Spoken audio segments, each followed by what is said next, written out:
పాత నిబంధన అంతా కూడా యేసు ప్రభు వస్తాడు అని ప్రవచనం.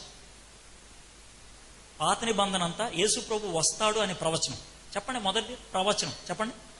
ఓకే, అంటే 5 చెప్తాను నేను, గుర్తుపెట్టుకోండి చాలు. So that will become the Unison ప్రవచనం. పాత నిబంధన తర్వాత ఉండేది సువార్తలు. 4 సువార్తల్లో యేసుక్రీస్తు యొక్క పరిచయం. చెప్పండి, పరిచయం అంటే యేసు ప్రభు వస్తాడని చెప్పండి. ఆయన పరిచయం. ఓకే, సువార్తల తర్వాత ఉండేది అపోస్తుల కార్యం, యేసుక్రీస్తు యొక్క ప్రచారం. చెప్పండి, 3 చెప్పాను ఇప్పటికి. మొదటిది ఏంటి? ప్రవచనం. రెండోది పరిచయం. మూడోది ప్రచారం. ఓకే, సో అది అయిపోయిన తర్వాత 4వది పత్రికలు.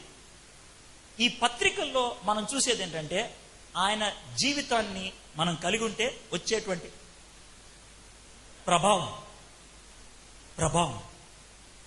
క్రైస్తవ ప్రభావం, క్రీస్తు ప్రభావం పత్రికల్లో కనబడుతుంది. సో 4వది ప్రభావం. చెప్పండి, చివరి పుస్తకం ప్రకటన గ్రంథం. ప్రకటన గ్రంథం ఏంటి తెలుసా?